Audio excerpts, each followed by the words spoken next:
Welcome back, everybody, to Buckeye Bar Guys here on Buckeye Bar Talk. I'm Mike. And I'm John. Big show today. It's Saturday, March the 13th, right? Yep, 13th today. We are heading into our, we get the semifinals for the Big Ten tournament today as we get ready for our rematch against Michigan. Be the third time. It's the third time they played this year. They didn't do a home and home this year. So second time that they played this year. We lost just a couple weeks ago to them. So semifinals, Big Ten tournament, finals are tomorrow. So if we win, we'll be playing the winner of Iowa, Illinois. So we'll be getting to basketball here in a couple minutes. Just wanted and then we will talk a little bit about spring practice. Buckeyes shut down the programs this week temporarily. For COVID-related issues, and then we will finish up the show on receivers. All right. So just want to remind anybody, you watching the show on YouTube, just remember to like the channel or subscribe to the channel and hit the all notifications bell so you can get notifications anytime new material goes up. And then like and comment on the videos. We would appreciate that. And any other support throughout the whole network, Facebook, Twitter, Instagram, the podcast networks. Just remember to check out the links in show descriptions and to get to any of our other networks that we're on across the whole social media spectrum. So getting into basketball, John. So Buckeyes have played now 2 games into the tournament. Yeah. And we'll touch I'm not going to get much into the final game. We last week's show went up before the Illinois game happened. It was another tough loss for the Buckeyes, but so it was a 4-game losing streak to finish the year. But they've broken the losing streak now. They've won their first 2 games into the tournament. That's been the tale of 2 halves for each game. So it's been the tale of 2 halves for the last several. How many games? Yeah. Now? With the exception, it was Iowa that they pretty much lost. It was the Iowa game. They fought back. They fought back in the second half, but they were, Iowa really battered them in the first half and then pulled away from them in the second half. Yeah. So they played Minnesota 2 days ago, and then yesterday they played Purdue, and so the Illinois or the Minnesota game, they had a very good first half, and then they just Minnesota in both games. They just, when the second half comes, they go on these huge streaks of just not making, just not scoring any field goals. They hit free throws in there and stuff. They're a good shooting team free throw wise, but taking bad shots, even when they do take good shots, the good shots aren't going down. Horrible lapse in defense, just where they're on the court, they're losing players, easy open shots, and it just not, the fundamentals of the game is just not showing up for them. You notice that, we noticed over the last several games, the end of the season, there is a height deficiency against some of these schools. Right. But there's different things you can do. I played youth basketball. I'm not going to pretend I know. I'm not we didn't expert of basketball. Neither one of us went very far on the court. But I understand about blocking out and stuff, and it's just like some of that stuff that are boxing out, and some of that stuff is just getting lost on them. And when you're playing a taller team, you get bodies on those guys that when rebounds are right, you gotta make them go over you, and you get fouls that called that way, and it's just some of that stuff that are just they go through these stretches where they just like get completely lost out there, and they're getting very like they're playing like it's not a big deal, nonchalant. It just seems like, and so I don't know. What do you think? It just seems like, and then it just seems like this has been maybe some issues with some Holtman teams now for the last couple seasons. Yeah. So I feel like we've had a lot of good stuff to say the last couple weeks about their play and effort, and then it's kind of, started getting real streaky with them. I haven't been able to really watch the games too closely because of work. So maybe you can help me out with it. Like, what's the crowds like there? Do they have crowds? Yeah, they do have some. I believe they're just family and friends of the programs and stuff. So it's just very basic Okay. crowds. I mean, they've been loud. No, don't get me wrong. You can tell there's actually people in the stands while you're watching the games because I mean, the fans that are in there are making their voices heard. So, Right. Um, but it's definitely not like what you would normally see or even close to it. Well, I mean, basketball is a streaky game, right? I mean, it's all about a lot of it's about runs. Just right now, it's just real unfortunate that Ohio State seems like we don't ever get the second half, streak. Yeah. We don't ever go on our run in the second half. And pretty much, and I think it's just something that like you and I, this part of the country, like it's just the cardiac kids anywhere, any team you ever root for, like Browns, Buckeyes football, Buckeyes basketball, like they can never really make it easy on you. Yeah. So, but yeah, I mean, that's a lot. It's just, they're bad time a game that they're losing all the momentum and they're just falling apart. But you brought up a bigger point. The kind of when Chris Holtman's teams is really like towards the end of the year. And if you remember, like, think about the last how many years, like we always say like, oh, this team's going to make a deep run into the tournament because they start off, like hot as can be.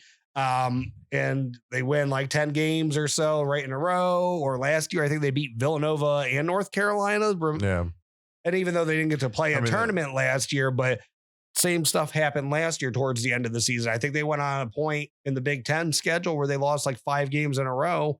They lost 4 in a row to end the year this year. 2 years ago, they did the same thing.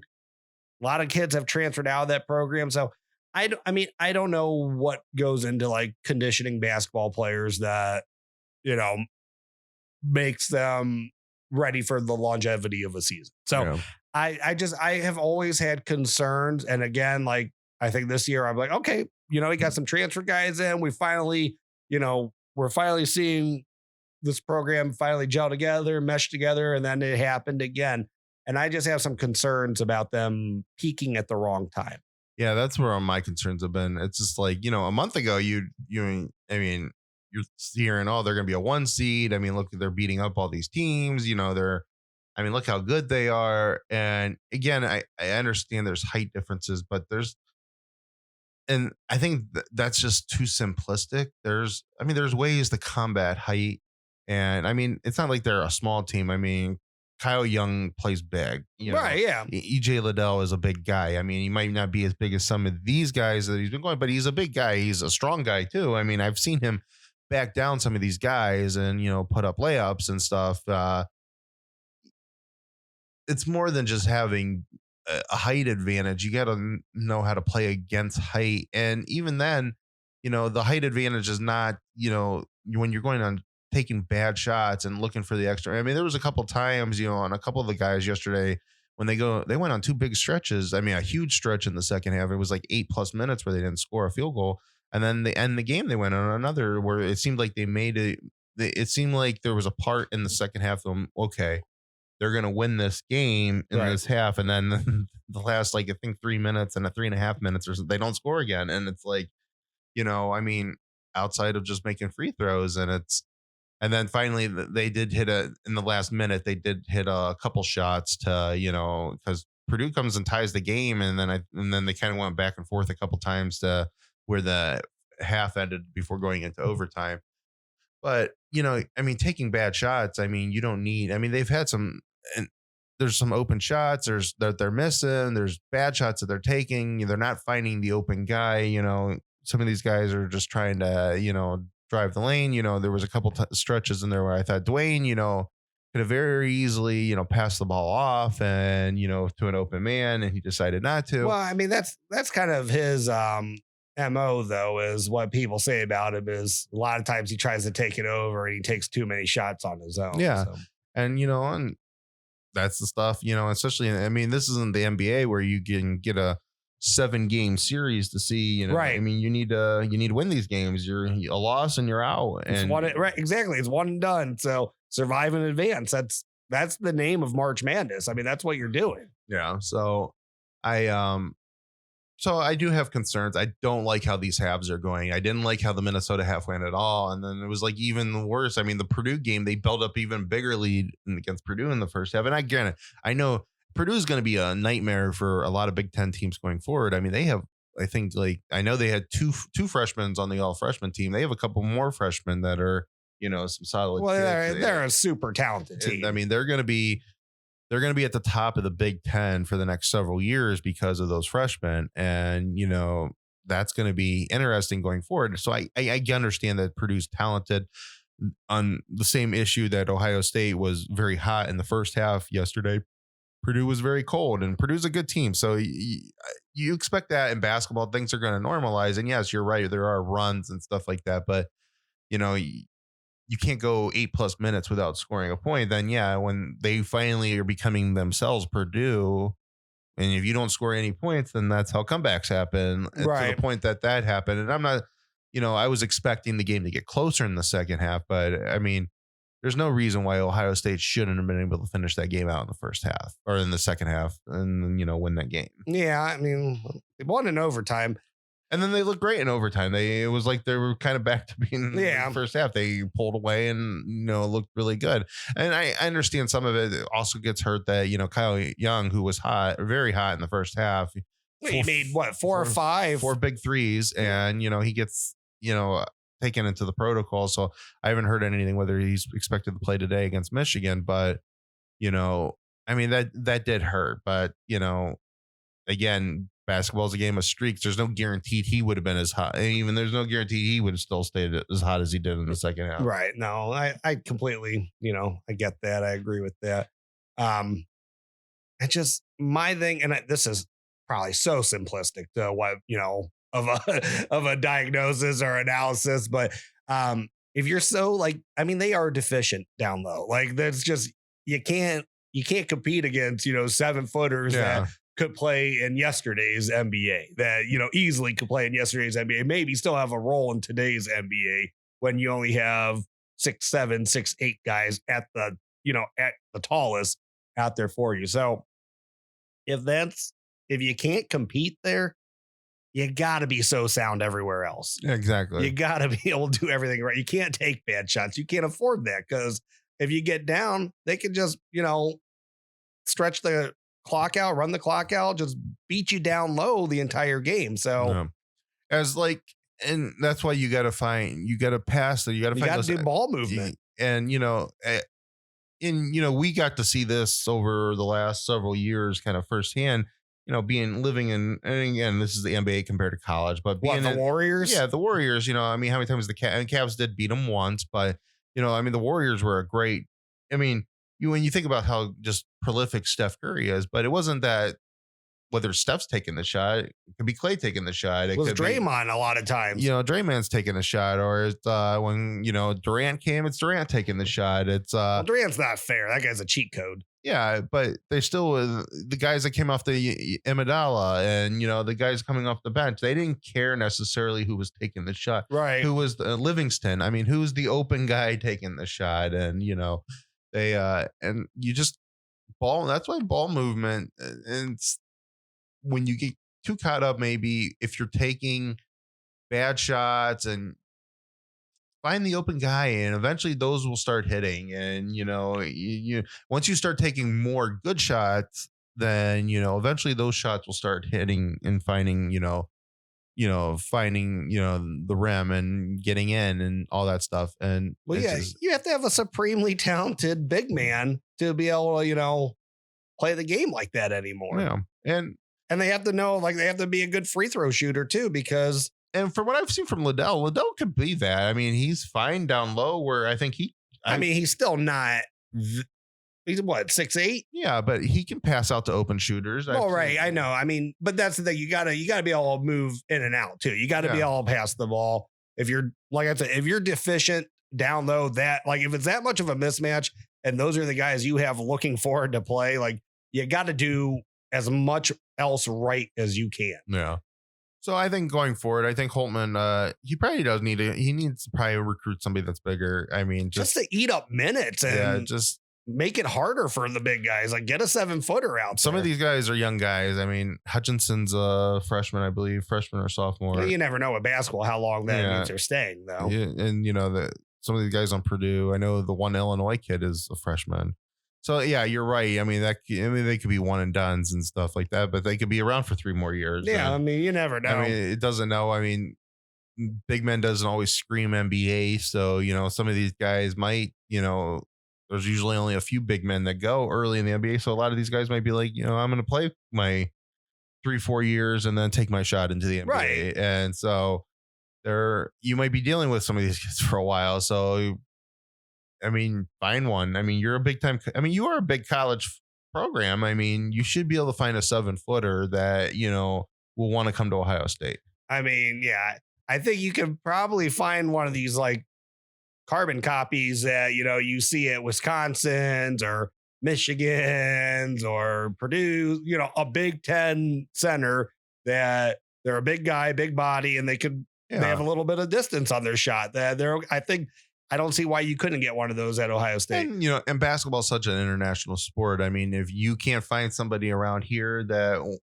as that 7-foot height that wants to play, go to Europe, find somebody in Europe. There's plenty of big men around. Go to South America. And they know how to shoot. Yeah. And I mean, these guys, basketball is such a big sport internationally now. I mean, it's probably arguably now the second biggest sport in the world behind, obviously soccer's the number 1 sport, but I would say probably basketball is the number 2 sport in the country, in the world, when you would have to think so. Cause I mean, you don't get, even baseball doesn't generate internationally quite like soccer, baseball, quite like football or basketball. Sorry.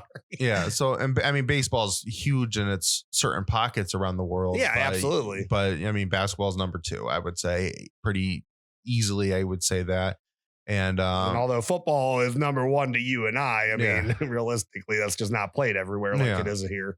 So I think that they should be able to find a 7-footer somewhere and, bring him in and, like you said, eat up minutes. And even if he's not the most prolific scorer, force some of these guys to have harder shots to take, because they actually have somebody that's as tall as them that can play defense against them. In their face. Yeah. Okay. So that's fine to me. And right. I mean, and of course, you need the guy to be all, if he's not a good scorer, you need the guy to be all at least, move the ball back out to the perimeter. Exactly. But you can teach someone to they can do that. I don't. Well, and in international. Well, first of all, in America, that game's getting that type of international styles. Centers are usually better scorers, anyways. American. That game's starting to get taught a lot more. Centers nowadays, everything's so predicated around the shot. Even a lot of these centers are looking. They're looking to score down on the block, but they're also looking for their outlets. Well, yeah, that's a lot how the game is being taught now. It's not necessarily it's going down and the guy his first and only thought is that I'm going to go put this right back up now for a score. That's in his mind, but also in his mind is he's looking at the perimeter and seeing if anybody's open. I mean, let's be realistic. A lot of them can shoot now too. Yeah, exactly. And so it's just, I think that's a big thing going forward, that they do need to recruit somebody of that stature, and they need to, he needs to work on better, probably.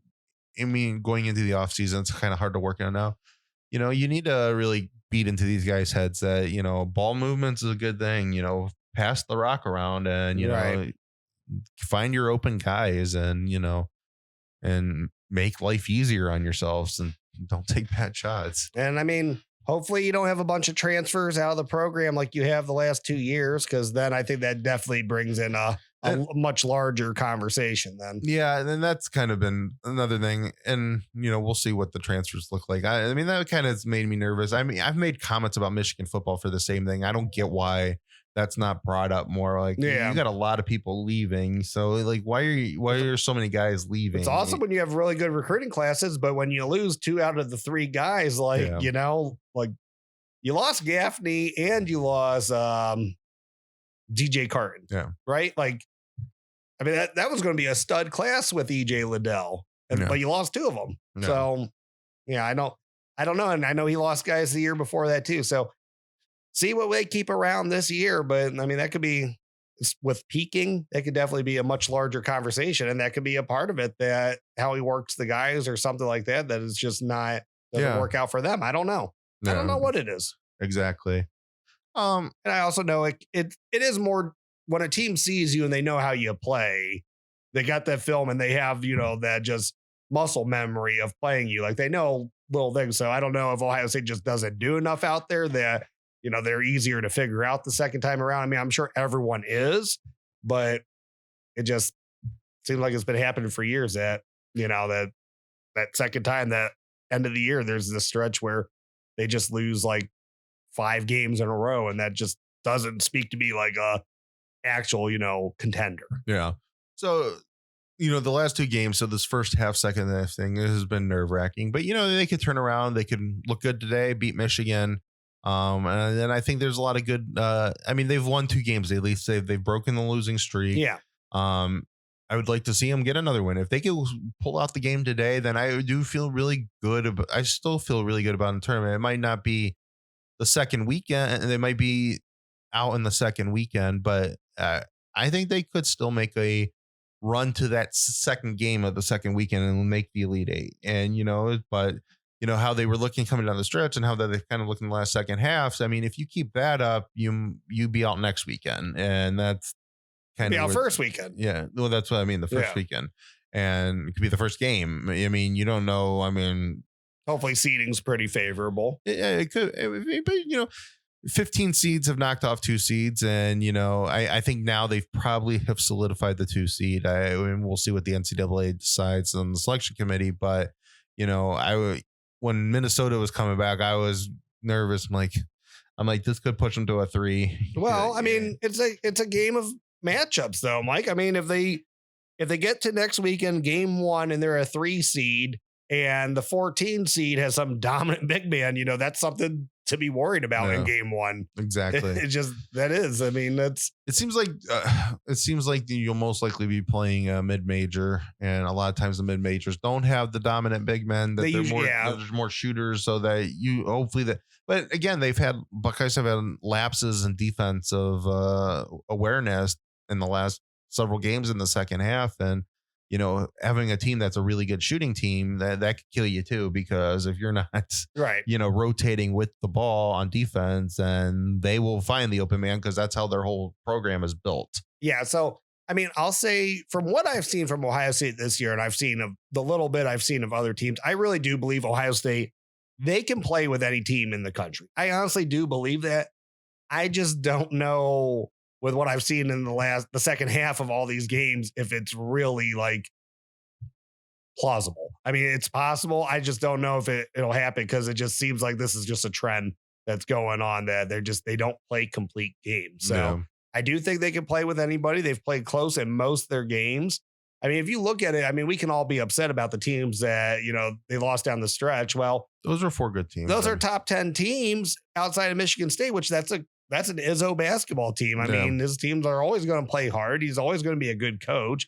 That'd be like if Ohio State lost down the stretch to, and I know like maybe speaking Izzo and Coach K in the same sentence, might not be realistic, but I mean, I think they're both, upper echelon coaches. Of course, Coach K is definitely more prestigious, but I think, that's not something that should really be like, you shouldn't get yourself too down if like a team that typically recruits well, that's coached by a good coach, beats you. Yeah. And exactly. I mean, Michigan State still has talent. I mean, it was a hard stretch to end on those 4 games. You would have still liked to see them go 2-2 in them. But like I said, at least they've now balanced themselves out. Purdue is a good team. Purdue beat them twice in the regular season. And so they've, now they've got to the semifinals, and I think that's a good thing. So now just keep trying to ride that wave. They had a good first game against Michigan. They were playing toe to toe with Michigan, was shooting lights out in the first half of the game a couple weeks ago, and they were playing toe to toe with them right till the last 5-6 minutes of the game. So just try to fix that part of it, and who knows what happens at an end of the game. Maybe you beat them today. Who knows? But I think the most important thing, and you talked about this earlier, we talked about it last week. even if you did go on a 4-game losing streak, because we did say that was a possibility end of the year, that, keep your head up, get some momentum back in the Big Ten tournament, win some games, and then, get yourself ready for the March Madness national title tournament. So I think, they've done a little bit of that. I mean, they haven't been the prettiest closeouts, but they have gotten some momentum. They've gotten some confidence back. Yeah, exactly. And that's the positive going forward, is just play a good game against Michigan today, and whatever happens, but at least finish it out strong. And that way you can use your wins as momentum going forward, and, see how the seedings fall going for next weekend and going forward. Do you think now, if they win the tournament, like Big Ten tournament, does that solidify a 2 seed, do you think? I think they're solidified into the 2 now. I think getting to the semifinals got them there. They were probably shaky after the 4 straight losses, but those were good teams that they lost to. So I think that they were at a shaky 2. I think they're definitely at a 2. So you think Big Ten win could get them a 1? Possibly. I mean, because you think that they're going to be playing.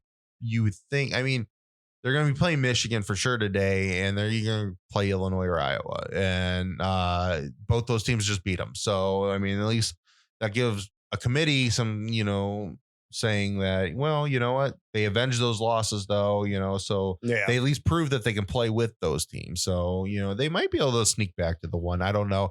Illinois has, I think if Illinois wins, I think that they're probably a solid 1, even if they lose the Big Ten championship game, because they've had now a good stretch of wins too. So I think I think Illinois right now is that other 1 seed, and I think that they'll probably hold it as long.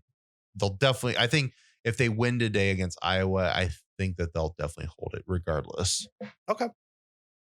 All right. So getting into moving on, we're going to get into football now. So spring practices, or, those spring workouts and stuff has been started.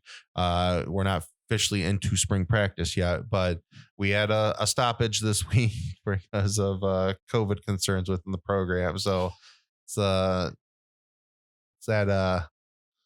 bad thing that just doesn't want to go away, but at least. Does it make you kind of want to go like Groundhog Day again? Yeah. Bill Murray is in our heads talking about Groundhog Day. Great movie. But yeah, no, it does kind of feel like that. But you know what? At least they're going to do a spring practice this year. I mean, they're back to working out. Yeah. There's still a lot of positive momentum. What it feels like in the country, that everything's heading into the right direction, and this doesn't feel like last year. So, but I have a feeling some of this stuff's still gonna linger. I mean, as long as they get some sort of spring practice in, I'm happy. The biggest thing coming into the season, I just want the Big Ten to have better, now that we have a full season behind us, last year when we were at the worst of this stuff, that, they have better solutions going forward this year. Yeah. That, they actually maybe come up, instead of doing this, red, yellow, green, or whatever they did, red, orange, green. I can't remember what the color codings were, but maybe that, hey, you got to have at least 50 something guys that can play football, and, 2 quarterbacks, and, whatever, to be able to play. Yeah. Right. Yeah. There's not much, cause we're still so early into it. I just don't, like you said, I don't want it to keep lingering. I hope they come up with a better plan. Like, okay, we don't really have to kill the program because we have a couple positives. And there's, I think going forward too, maybe ease up on the contact tracing stuff. Just because someone's in the same room as someone else doesn't mean that they have to sit for 7 days or whatever it was. And I do think some of that stuff is going to get eased. We had some easing of the CDC guidelines this week when it came in for people that have been vaccinated.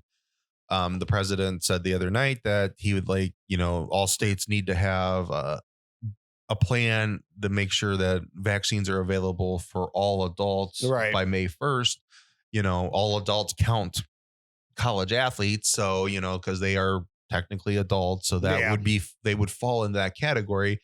And I think you're starting to see some corporations around the country, some businesses that are starting to look, so many of the elderly and, people that are the most vulnerable have been vaccinated now. And the younger and younger these groupings go now, the higher survivability of, if you do catch the disease. So I think a lot of that is going into the favor too. If you do get everybody vaccinated, or the majority of the adults vaccinated within May and June, then at least going forward, you're like, well, I think we are fine now, starting to come out of this, and we can come up with some sort of strategy that we can ease the rules, that we don't have to do contact tracing, because, there's now people that have been vaccinated, Right.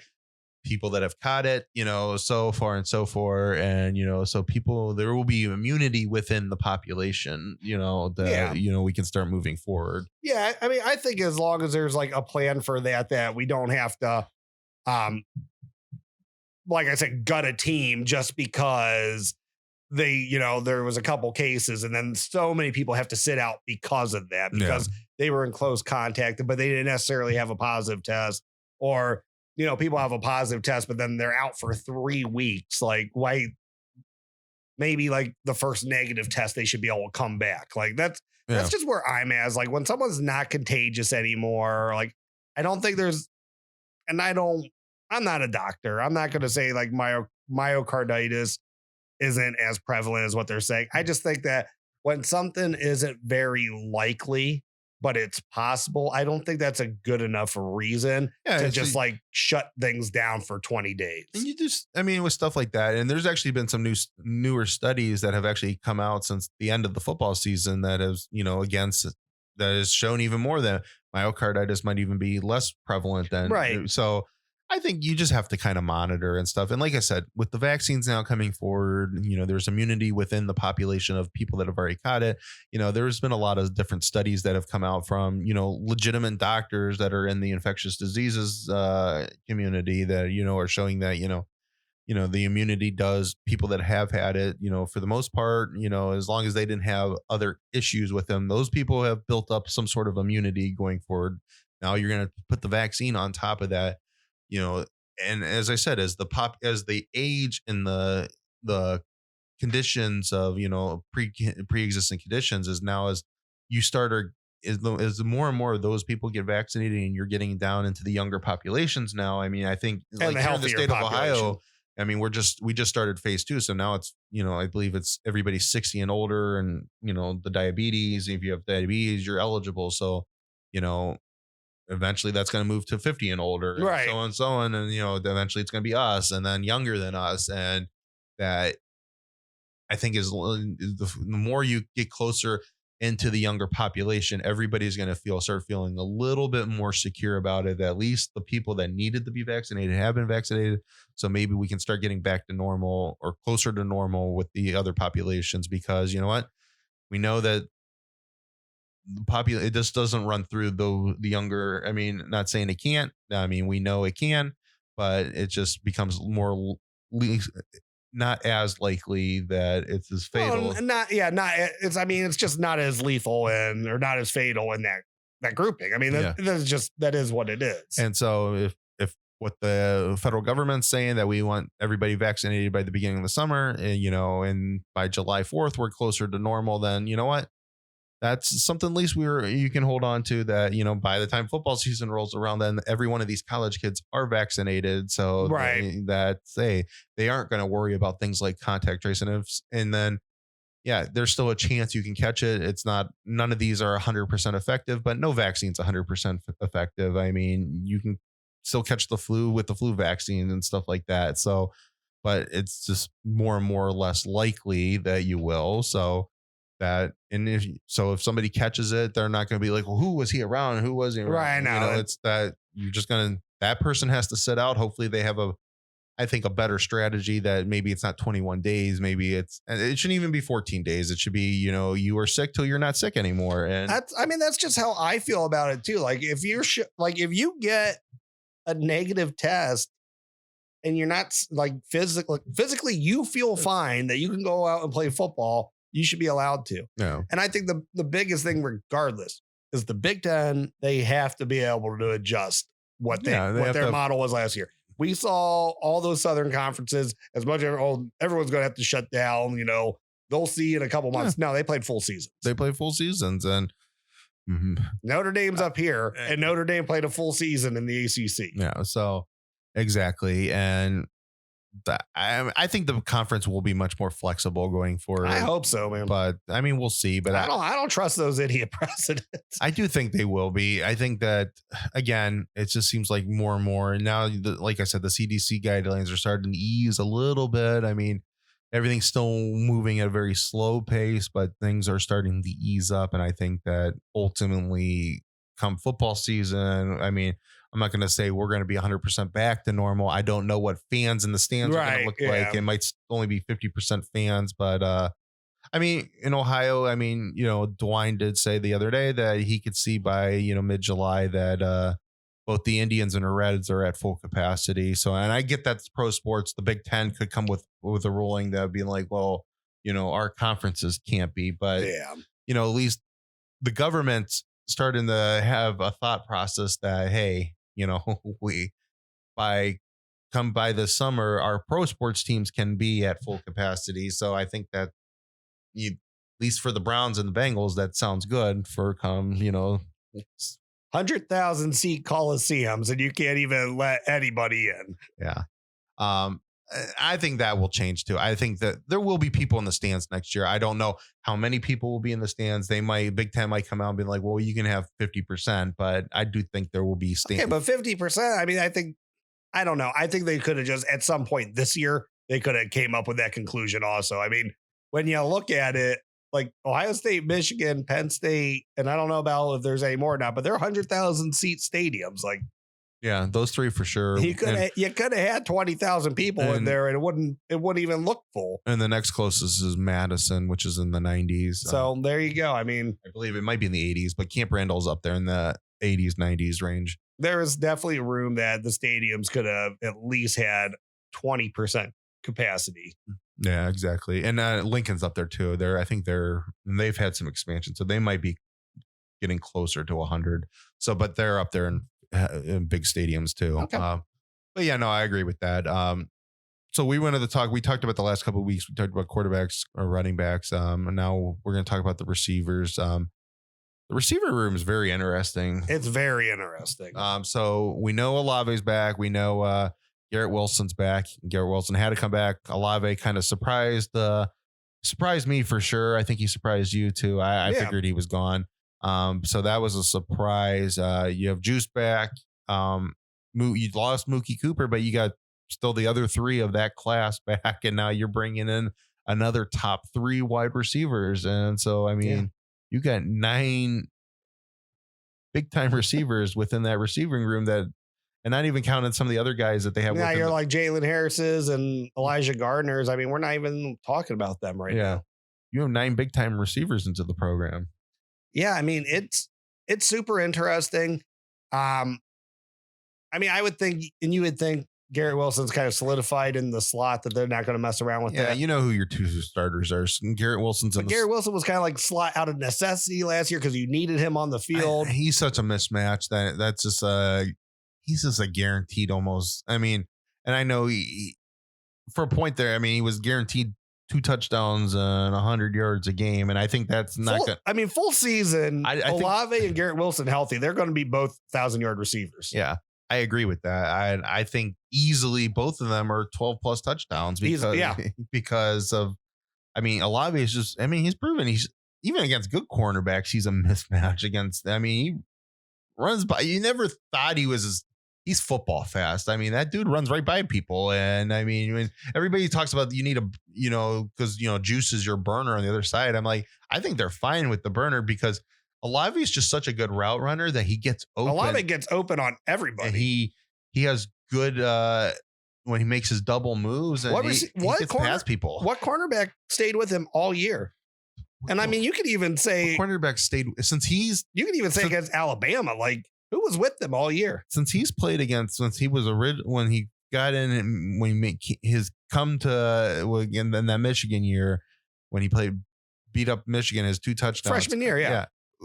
Who has stayed with him, period. I mean, he just runs right by people. I have not seen a receiver as wide open as him for as many games. I mean, it always just seems like he's just like, I mean, was there busted coverage there? I know. There's like nobody around him. He always gets behind. He gets behind the coverage every play. I mean, or he'll just like, there'll be no one around him. Like you said, like he'll be alone on the sideline. That's just an easy, toss and catch, and he gets out of bounds. Yeah. Or he's behind the entire defense. I mean, the guy, and he's had the best cornerback on him for teams for a while now. So, right. I mean, who can you think of recently for Ohio State that was like a bigger hit out of a 3-star?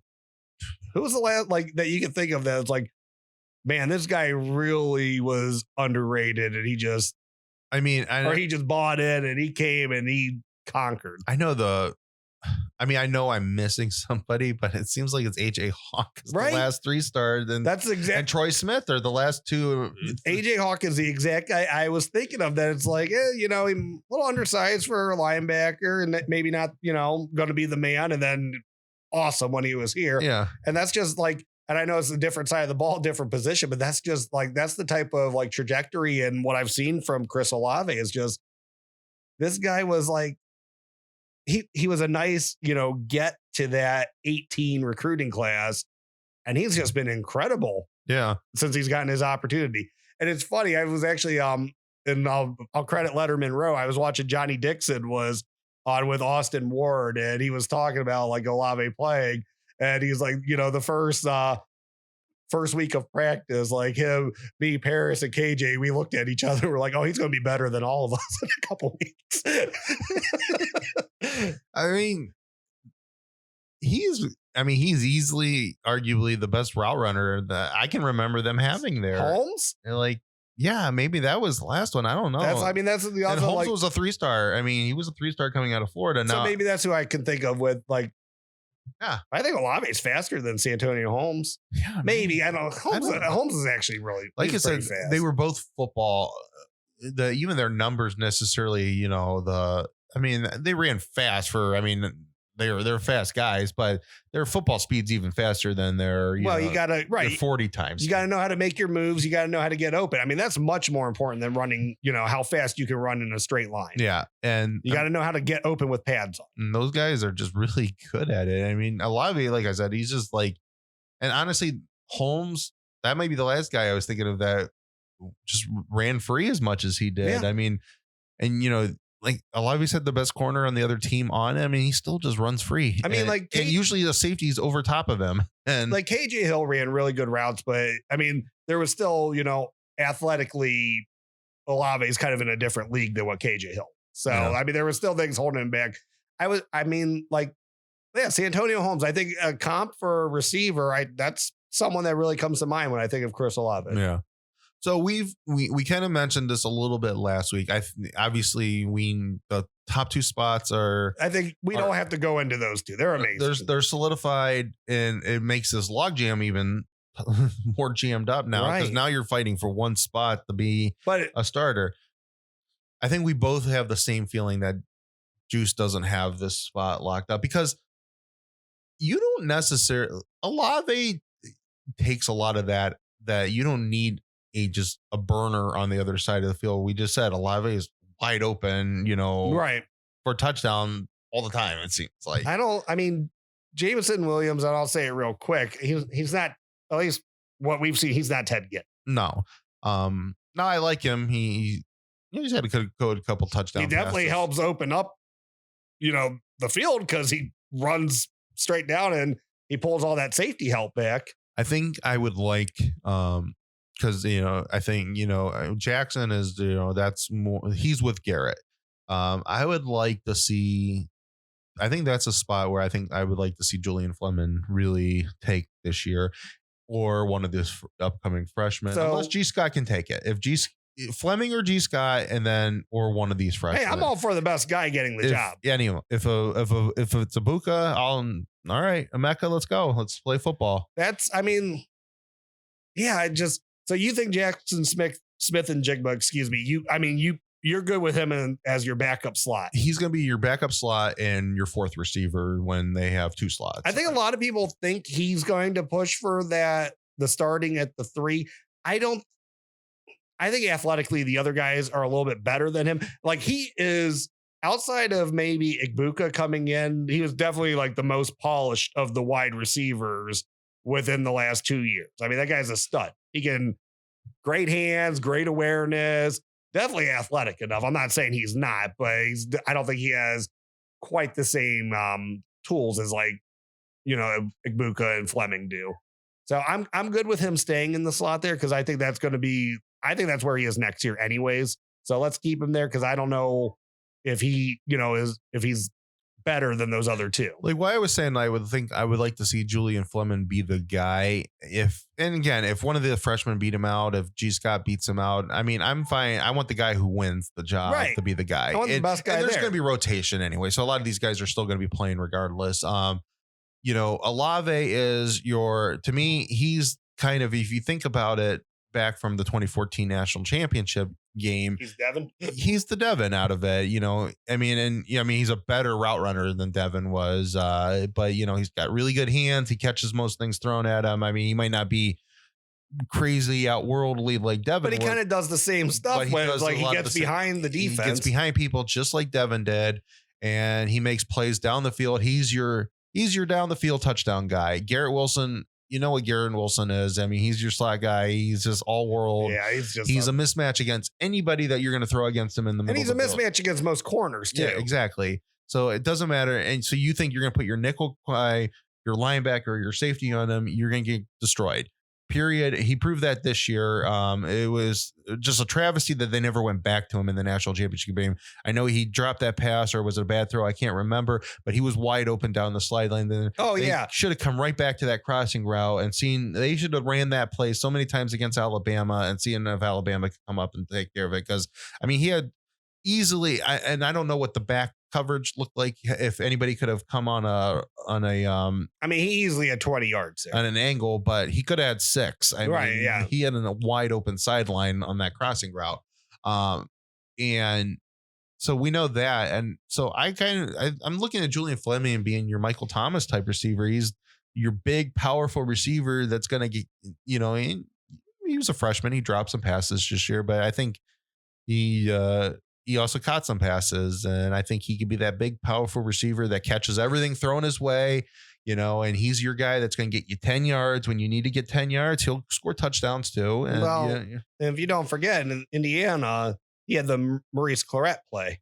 Yeah. He stripped an interception. So yeah, he's big, he's fast, he's strong. The number one player in the country for a reason when he came out. Like I know the kid. Yeah, especially coming out of a wing T offense. Well, and that's the thing. Like he came out of a wing T offense. So developmentally, he's probably a little bit behind, just different concepts, not as polished as like your, Igbuka that's been a big time receiver for years, or your Jackson Smith and Jigba that's been a big time receiver for years, because his offense was a running offense. Yeah. But he showed on the camp circuit that he was the best receiver in the country. Yeah. That's just crazy to think about it. When, I played in a wing T offense and in high school, when I played high school football, the receivers aren't the glorified positions on the field. I mean, and we had a good receiver, and, right. Who would have, he would have done a lot better stats if he wasn't in a wing T. Absolutely. And that's, so yeah, there's a reason the guy's the number one receiver in the country. And I think he has all the tools, all the gifts. It seemed like Justin was starting to get a little bit more comfortable with him at the end of the season. Of course, Justin's not the guy anymore. Justin's going to be making millions of dollars next year. But yeah, I could see, I like that. Igbuka's that's going to be a hard one to keep off the field, though. Yeah. And you know what? Marvin Harrison Jr. is going to be, because Marvin Harrison Jr. is 6'3", 6'4". Well, G. Scott 6'3", 6'4". Jaden Ballard 6'2", 6'3". Just to get it down to that class. So, we've heard now some really good things, when you have read some of the stuff, we're on some of the sites, we've read different things. There's been some big time good reports coming out on Ballard, Igbuka, and Marvin Harrison.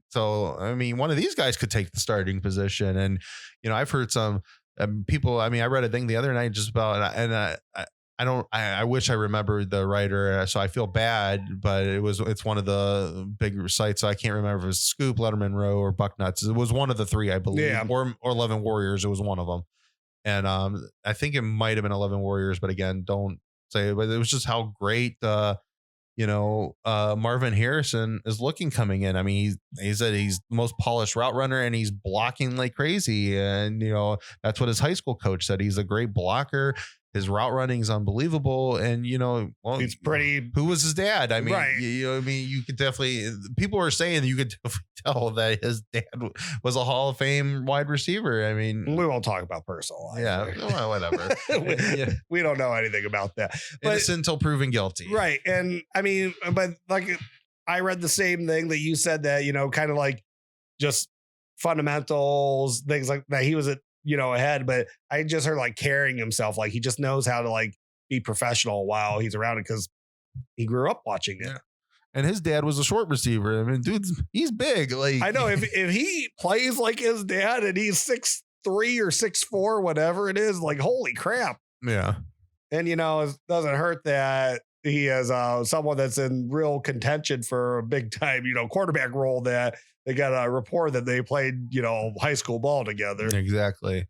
So, I mean, it's just a lot. There's just so many. This room, it's going to be so interesting. Brian Hartline, I mean, when Smith left the receiving coach, I mean, this has been night and day just when Brian Hartline, I'm not even talking about recruiting, and it's been night and day just watching these guys performance on the field is so much better. I mean, these guys are much more open. They're a much crisper route running team than they ever were before.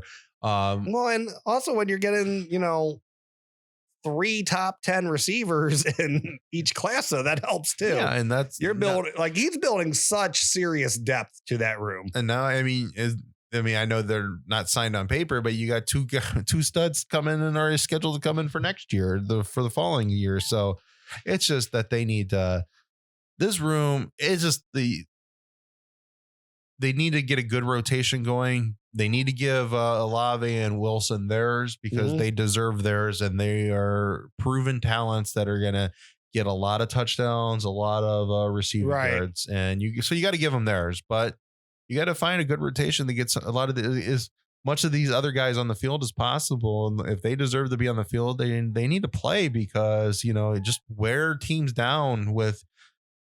Last week you talked about the possible depth we have at running back. You wear teams down, we're running the ball. Wear teams down, we're throwing the ball. Insane depth at receiver. Yeah. So I think I'm with you. I think Fleming. If I were to say a front runner today, I would say Julian Fleming because I don't think I actually gave a pick there or anything. I like that. I think Julian Fleming is in the driver's seat for that, but it's going to be interesting as hell that competition. Yeah, exactly. So let's okay, well, I mean, because that was really quick about receivers because you had those 2 locked up. So let's do a 2 deep though at each receiver spot. I would say I would say I'm gonna say my starters are, Olave, Wilson, and Fleming. And then I'm gonna say my 2 deep and that, and I think on the outside, I'm gonna say right now I'm with Smith and Njigba is gonna be behind Wilson, and then I'm going to just say Juice because Juice has been there in the program. And I'm going to say Abuka, I think, will be your outside backups. But, that could change. I'm very interested to see what G. Scott coming into his second season. And he's already a big guy and he's working out for another year too. And the things you're hearing about Ballard and Marvin Harrison Jr. Marvin Harrison Jr., I mean, he could be the steal of the whole thing just because he's got the pedigree and he's got physical attributes that his dad didn't have, but he has then the pedigree. If he really is really that type of you can tell that he has the receiver, that his dad was an NFL wide receiver, which we've heard that you can tell that he came from a receiver's family. And so if he is that guy, he could end up being there. But I would say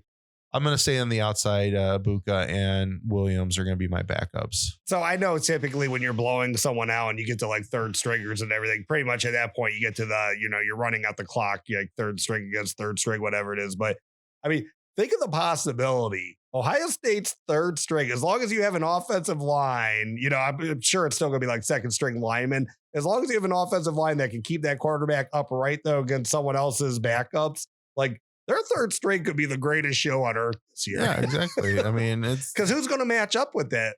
unless you still have your starters in, who's going to be able to match up when they have all that talent against your backups also? The problem is most Big Ten teams, even their starters in the secondary, aren't going to be able to match up against that receiving core. And I know it's cocky, but I think Ohio State, like, if they had second team guys, you know, getting the actual reps and everything and being starters, I think they would probably still win the Big Ten with their second team. Yeah. At least damn close. I agree with that. I mean, some of the games might be better, but yeah. All right. I think we're, unless you have anything you want to throw more in the receivers. The interesting thing is nobody thinks that you have your two spots.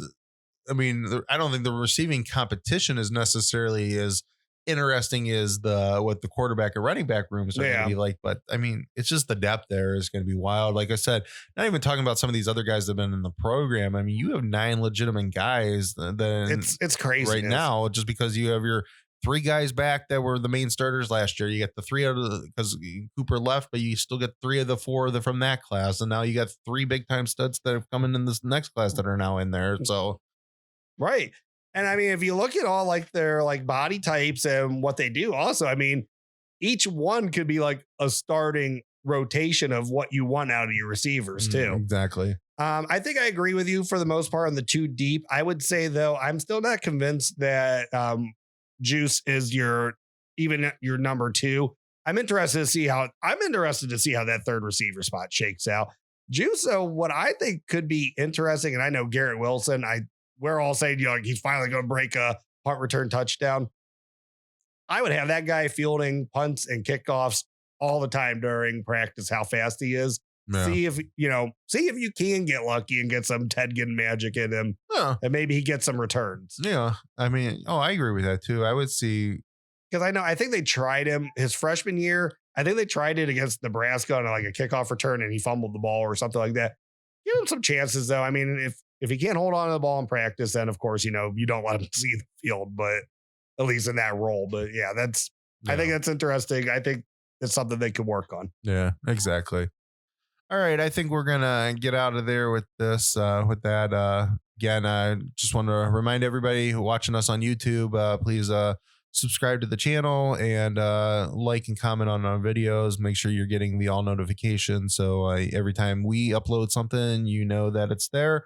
And again, follow us, tweet at us all across the network. All of our links will be down in the show descriptions on both the podcast, the audio version, and on the video version. So, come on out. All right. Well, thank you everyone for stopping in today at the Buckeye Bar. I'm John. And I'm Mike. OH. IO. Well, thank you for watching here, the Buckeye Bar Guys here on the Buckeye Bar Talk Network. Please subscribe to the network, and when you get the little notification bell, just hit that. Hit all notifications. That way you'll get alerted when all the new episodes come up. Comment, like the show, and we hope you join our community. Come join our bar. Like, comment, share. I'm John. That's Mike. We'll see you guys next time. Thank you.